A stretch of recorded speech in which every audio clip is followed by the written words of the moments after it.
Hi everybody, welcome back to our channel, Investigating Movies for Dummies. The movie that we are going to be talking about this time is Game Over Man, made in 2018. And it's truly a movie made for dummies. But Yes, I it is. laughed. But the question is, do you know what Game Over Man, what it relates to, or what the it alludes to? No, I do not know what The Game title? Over Man alludes to, no. Well, Game Over Man, if you watched Aliens in 1984 or 3, I think it came out. The Bill Paxton character, Game Over Man. You know, he keeps saying that when the aliens are busting through the doors and stuff. He keeps saying "Game Over, man." So that's the illusion for. Of course, it alludes to this Die Hard meets Three Stooges meets, you know. Yeah, I can see that. This, this kind of crackpot, raunchy. It wasn't quite a teenage movie, I don't think. No. But it definitely had those like American Pie weirdness or raunchiness about it. But it was way raunchier than that, though. Way raunchier. True. I watched it. First time I watched it when I was stoned, and I thought it was pretty amusing because it had so many like over the top stuff. And then the second time I watched it, which is just recently, it wasn't quite.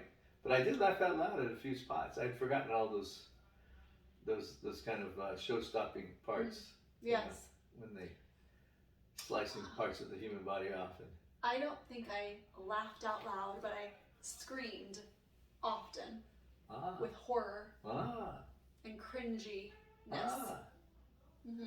So, yeah. It was very disturbing. You found it very disturbing, man. I found it I think that's ultra disturbing. why most of the critics did not like it, because of the disturbing parts, which I find was interesting. Because if you go back, these guys go back all the way back to MySpace and YouTube, back in the... If you don't know what MySpace is, look that up. Right.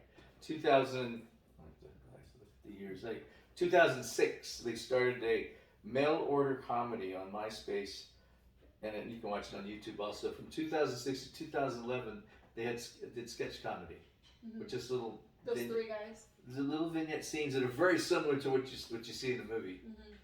This is basically the same characters have gone through. First, they did that for like, how many years is that? That's like a long time, like 4 or 5 years.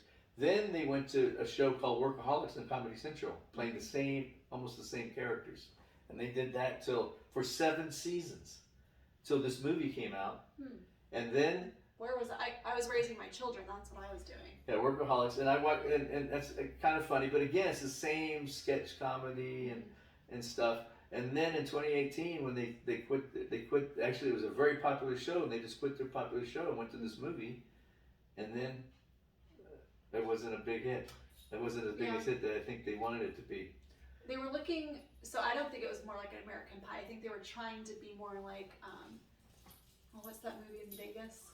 Hangover. The Hangover. Oh, The Hangover. I feel like they're trying to be like The Hangover, but it just didn't hit the way The Hangover did.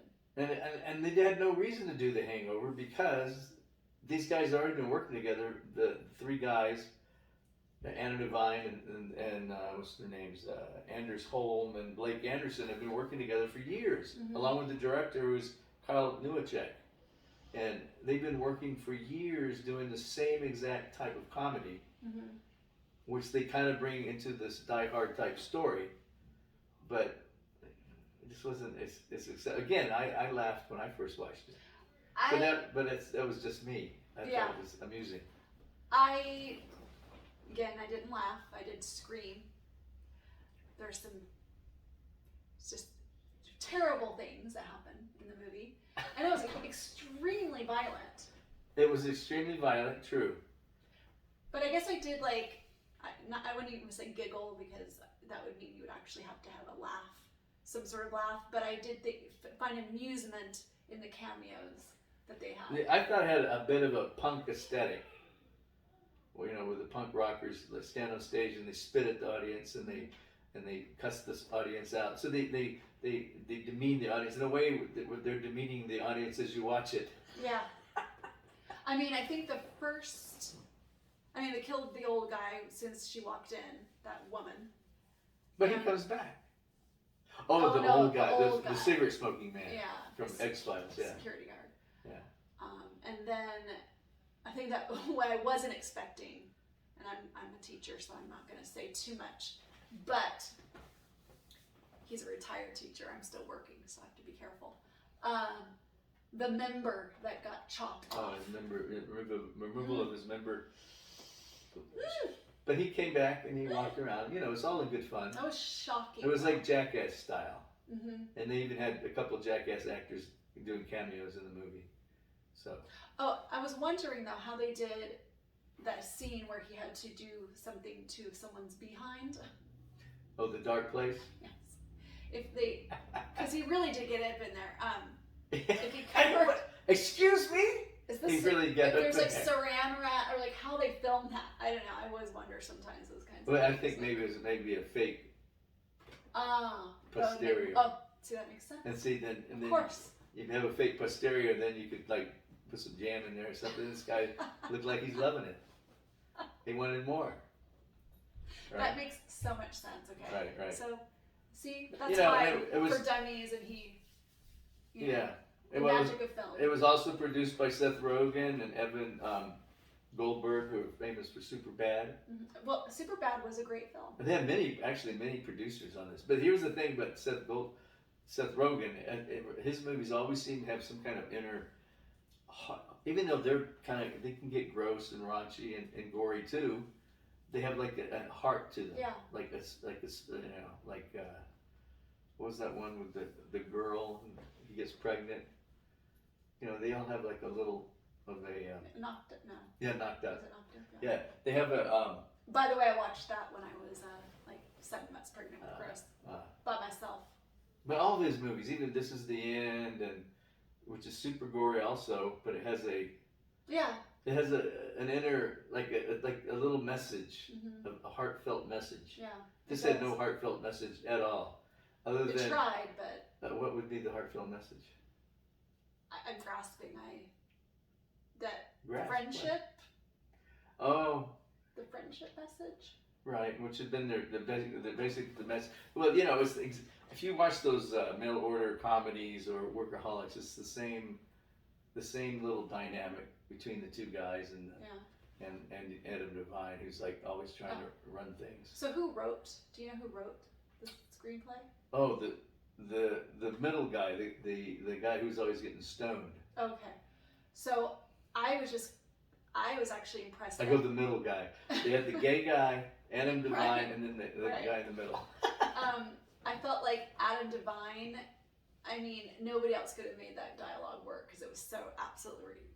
Yeah, he's very ridiculous. good, and he's probably the most successful of the three, I right? mean- Because he's in other movies. Because if you were not a good actor, you could not make that film work. No. And he even it was I thought it was terribly written. He made it work. Yeah, and evidently the director Kyle Newacek and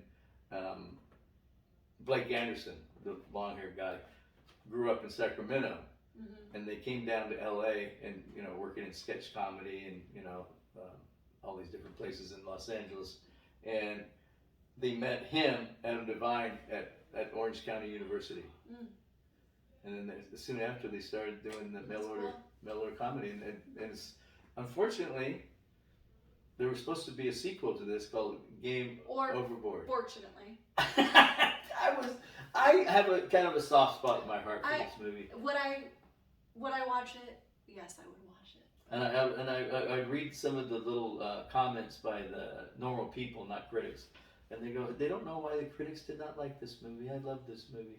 So there are some people, and then the other people who they just loathe it. So I think it's maybe a guy girl thing. Maybe I'm sure girls like it too.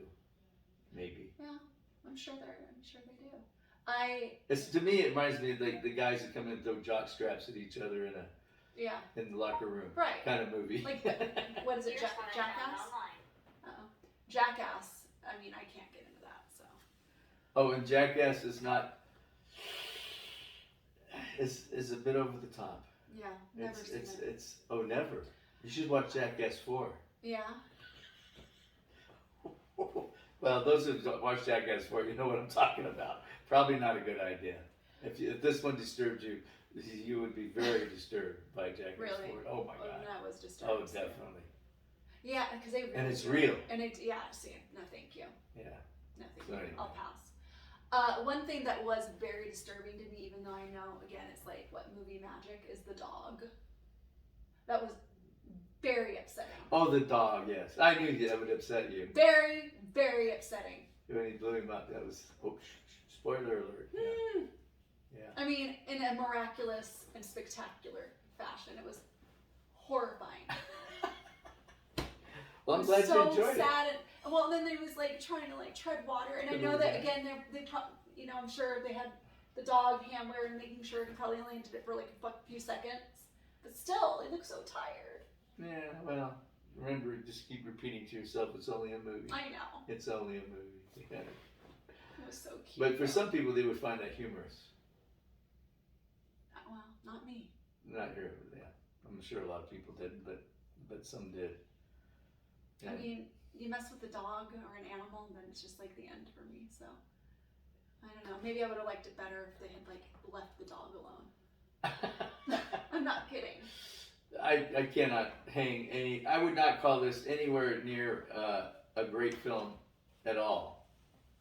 By Sorry, Adam. any stretch of the imagination. Not But that I'll ever watch this. but if you're a stoner or just someone who likes it's one of those kind of Netflix movies you put on and it's the ambience in the background like they keep saying. Yeah, as about long a lot as you of- don't have small children. Oh yes, no small children. But if you're just a bunch of losers hanging around on a Saturday night, it's fine. It's Yeah, I a fun can see it's a that, fun yeah. watch. I mean, it Yeah. would be pretty funny to watch with the group actually and shock them. Oh, That's for I sure. think you should watch it with your kids, your teenage kids. That actually would be comical. I actually saw on here when I was looking over this information about Game Over Man. I saw a question that said, "How do I get my parents to let me watch this movie?" I Wait, say you're just let them older. watch it, but of course, I'm sure when they get to that one scene, that you found so disturbing, they'll turn it off, right? Mm-hmm. But you maybe get up to that part and then TV's going off. Yeah. So, again, another thumbs down for me. So, Right, and me, neither thumbs down or thumbs up. It was just I found parts of it amusing, and I watched it twice, and I laughed both times. And that's neither high praise or anything, though. thank you. See you next time.